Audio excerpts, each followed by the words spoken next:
So today's video is going to be a little bit different, and you're probably wondering why we're in my kitchen staring at a cutting board. I kind of want to share with you some information. When I first got started and first bought, believe it or not, this is my first cutting board that I bought off of Amazon. I think it was like maybe 20 bucks or something, and it's lasted me a very long time. When I first got it, I neglected it, not because I just didn't care. I just didn't know how to take care of a cutting board. Now this is more geared towards the maintenance of the board. As long as it's wood, it doesn't matter if it's bamboo, it doesn't matter if it's maple, walnut, cherry, it doesn't matter. You still have to maintain it after a certain amount of uses. By that I mean the board itself. Let me show you. This one, hopefully you can kind of see it. I don't know if you're going to be able to get it on camera. It's starting to look dry, like a dry board. When you look at a piece of wood, you'll notice that it just looks really dull. Just a dry piece of wood. It doesn't have a pop to it. It doesn't look oily or or inviting. It's just very dry. So that's where you have to maintain it. Now, as far as the scratching on it and stuff, that's obviously normal. You're going to run your knife through it. That's fine.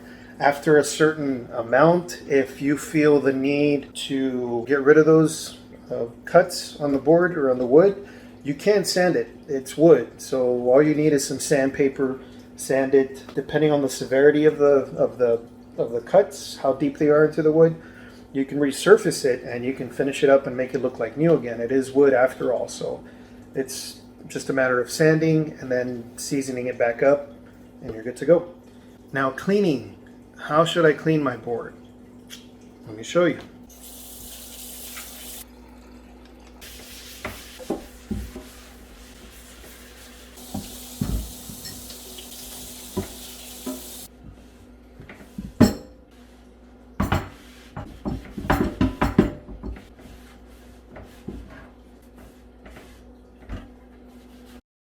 Can you wash cutting boards in a dishwasher? No. You should not ever wash your boards, cutting boards, in the dishwasher or any kind of wood for that matter. Spatulas, wooden spatulas, any kind of wooden utensils you have, cutting boards especially, none of that needs to go in the dishwasher. You always hand wash it and you always towel dry it. Always make sure you dry it, never let it air dry. Especially in a dishwasher, you never ever want to put it on the heat dry. That'll just end up sucking the life out of your wood. It'll start looking very dry like this one. Eventually what will happen is the wood will start splitting. It'll actually start cracking. The problem with that is any kind of food particles or anything that gets into those cracks is going to be prone to bacteria. You really don't want that on your food or anything that you're cutting on here for that matter. It's going to be very bad. All right, now that we've dried our board, how do we season it? Let me just give you the short answer. No, you don't want to use this. This is vegetable oil. This is extra virgin olive oil. For one, they expire. Vegetable oil, I think only has, if it's unopened, has a shelf life of like 2 years. Maybe longer. I think it just depends on how you store it. Once it's opened, after about 2 to 3 months, only good for after it's open, 2 to 3 months. Extra virgin olive oil, it has an expiration date on the bottle. It does expire. You never want to season your board with oils that can expire or go bad or go rancid. You never want to do that. What I suggest, what you should be doing, is using mineral oil. Now, mineral oil is food grade. You can eat it, you can digest it, it doesn't taste like anything. That's what I use to season all my cutting boards with. Now you can go fancy and you can go out and buy yourself this, I think it's like $10, $15 mineral oil bottle that says it's enriched with vitamin E. Or you can just get yourself some plain old mineral oil from either H-E-B or Walmart for like $1. You can also buy cutting board wax. Now this one, Clark's, it smells really good. It's like orangey, lemony scent. It smells really good.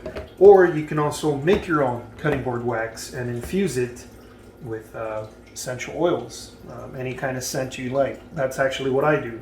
Now this is my homemade cutting board wax that I use. All this is mineral oil from HEB, which is like $1, and some yellow beeswax. You just have to melt this with the mineral oil over a double boiler, not direct heat, just use a double boiler.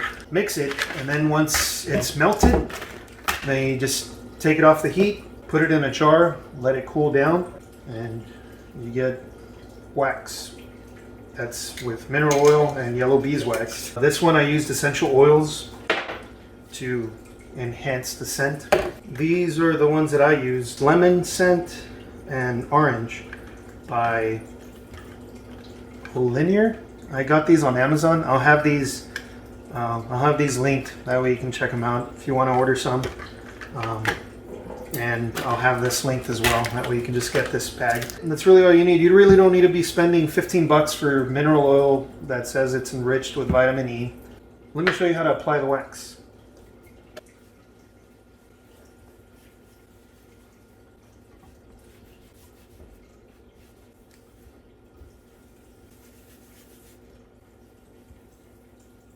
Alright, so now that we're done putting the cutting board wax all over the board, front, bottom, sides, all we're going to do is let it sit there for 30 minutes.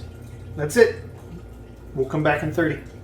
Alright, it's been 30 minutes, so now all we got to do is wipe it off. I don't know if you can see it on camera, but it already looks that much better. It doesn't look as dry as what it was before. Like the walnut looks a lot more darker and richer and deep.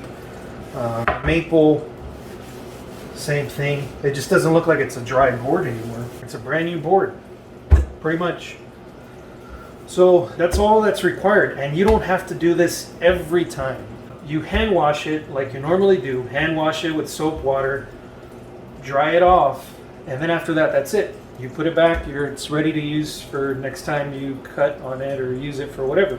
If it starts looking dry, then after you hand wash it, towel dry it, then just apply some of that wax, let it sit for 30 minutes, and that's it. That's all you have to do. So hopefully this helps you guys.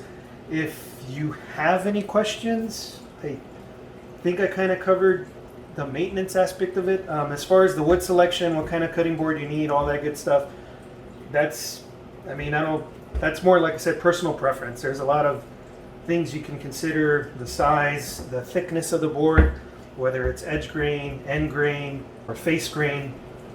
That's, entirely up to you what you want to do, and your personal preference. So if you have any questions, let me know. Thanks.